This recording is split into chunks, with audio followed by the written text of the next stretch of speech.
Kota Bandung resmi mendeklarasikan diri sebagai kota angklung pada 21 Mei lalu. Hal ini didasarkan pada sudah terciptanya ekosistem angklung dari hulu hingga hilir di Kota Bandung.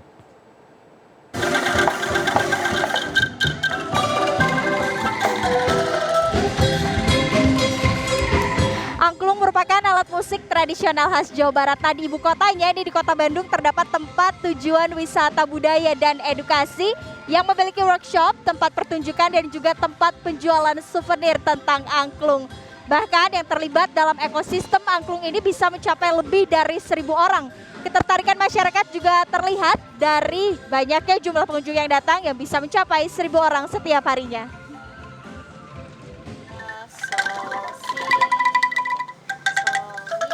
Saung Angklung Ujo menjadi tempat pelestarian angklung sejak tahun 1966. Tempat wisata yang fokus pada pelestarian angklung ini melibatkan 200 perajin, 500 pemain angklung atau penampil, dan sekitar 300 staf. Dalam sehari digelar 3-5 kali pertunjukan dengan jumlah pengunjung dalam sekali pertunjukan mencapai 500 orang.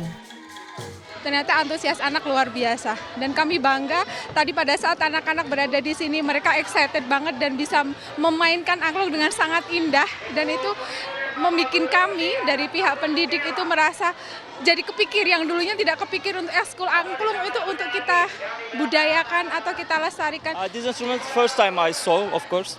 First time I try. Actually, it's surprise for me because we whole try whole together. This whole experience, and I part of this experience. That's why I like this. Di Kota Bandung, pertunjukan bertajuk angklung rutin diselenggarakan. Dinas Kebudayaan dan Pariwisata Kota Bandung mencatat sebelum pandemi dalam setahun 2 kali pertunjukan angklung digelar. Sementara saat pandemi pertunjukan digelar secara virtual. Festival angklung bahkan telah dilaksanakan sejak tahun 80-an. Adanya kesenian angklung ini tak lepas dari kontribusi sejumlah pihak seperti seniman angklung, perajin angklung, kelompok angklung, akademisi, dan pemerintah.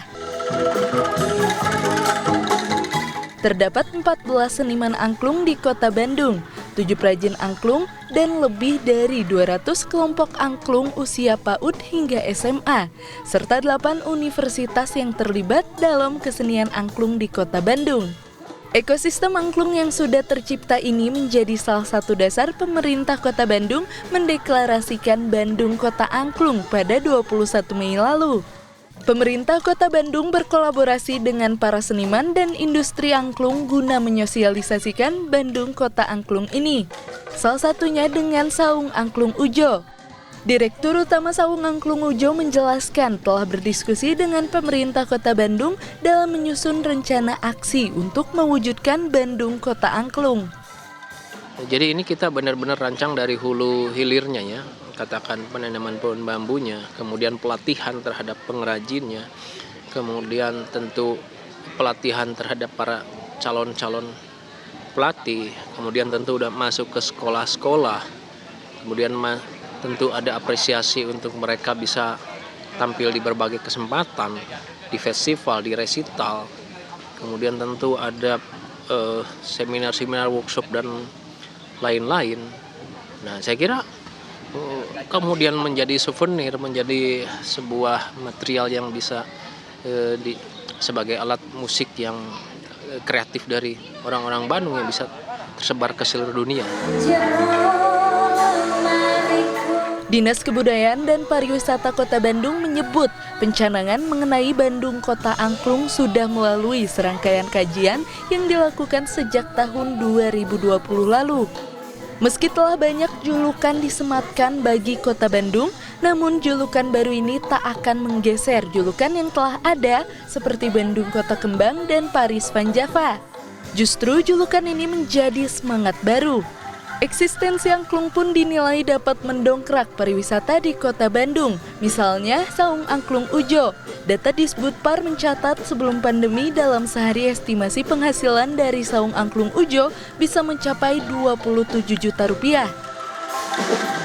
Disbudpar Bandung pun memetakan sejumlah langkah untuk merealisasikan Bandung Kota Angklung ini.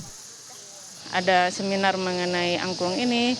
Kemudian juga nanti rencana berkolaborasi dengan Dinas Pendidikan ya supaya angklung ini lebih dikenal oleh anak-anak mulai dari TK, SD, SMP dan bahkan kuliah. Nah, ini Bandung tuh sebetulnya sudah sampai seperti itu ya. Anak-anak dari TK, SD, SMP, SMA, kuliah itu mereka sudah mayoritas mengenal angklung dan bahkan memiliki kelompok-kelompok seni angklungnya. Ya mungkin kedepannya ya sebetulnya kalau untuk Taman Angklung itu sudah ada ya, Taman Angklung itu di sekitar Jalan Sukajadi ya, hanya tinggal dipromosikan saja dan mungkin dipelihara terus ya. Adanya Bandung Kota Angklung ini dinilai oleh Wakil Dekan 3 Fakultas Ilmu Seni dan Sastra Unpas Bandung sebagai tanggung jawab baru bagi pemerintah Kota Bandung karena dikhawatirkan julukan baru ini menimbulkan multi-interpretasi dari masyarakat terhadap Kota Bandung.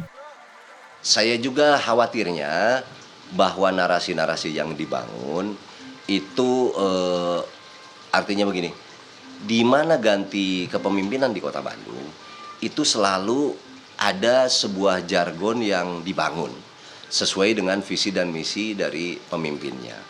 Tapi ini akan menjadi bingung terhadap orang yang menggali nilai-nilai identitas kota itu sendiri. Kalau menurut saya itu sudah bukan masalah klaim dan narasi lagi, tapi itu bahwa identitas Kota Bandung teh angklung. Nah, tinggal nanti kita menanyakan emang sejauh mana sebetulnya dari kajian akademiknya atau dari manapun, termasuk nanti aplikasinya akan seperti apa. Budi menambahkan julukan Bandung Kota Angklung jangan hanya menjadi jargon saja, tapi juga perlu direalisasikan dengan maksimal sehingga dapat berjalan secara berkelanjutan.